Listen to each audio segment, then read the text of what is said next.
How did Thrive happen? Thrive started as an idea. There are many, many needs that immigrants and refugees in particular have. Our dream is to really help Spokane be the most hospitable city in the country. My first day on the job was February 1st, 2022. And I had my iPad and I was on a folding table. It was from scratch. And within a couple of weeks of that happening, the situation with Ukrainians who are starting to spill over into our communities kind of reached this boiling point.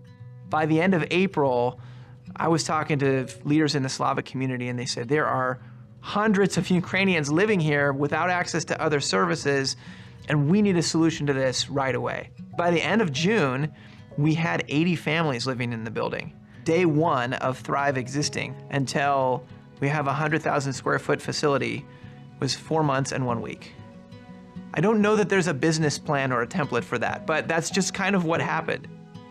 We've chosen to focus on just 3 areas. Women often sort of fall through the cracks because the gaps in the social services don't meet the needs that a lot of women have, especially if they have little kids at home, or if they face other challenges, never having driven before, not having a driver's license, never having been in the workforce before, or in some cases being pre-literate even in their first language. We also wanted to focus on youth, kids between the ages of 12 and 19. There's just nothing really geared towards folks those ages to help them navigate the challenges of adolescence alongside of learning new languages and adapting to new culture. The other piece is really structural. The biggest challenge that immigrants face, and especially refugees when they come to Spokane, is there's a lack of available housing.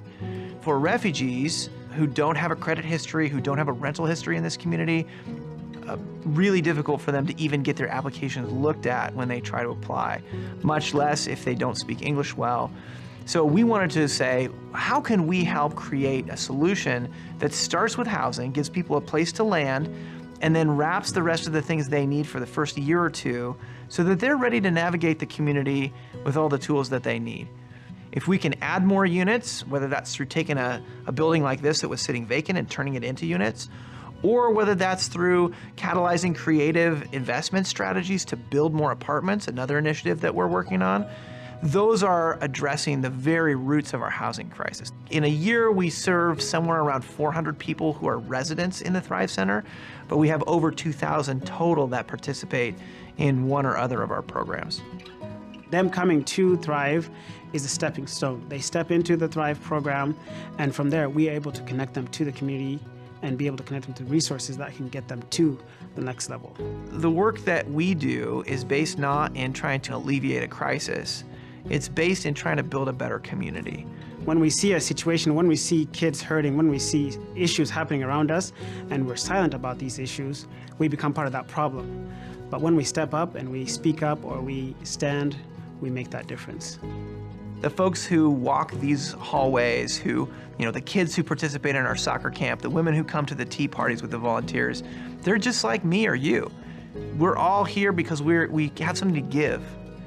Each of us has a talent or a passion or a dream that we want to be creative. People aren't intended simply to survive. We want to see our whole community thrive. And as individuals from different cultures and different experiences, have a chance to live into their dreams and to live their best life, it creates a thriving community.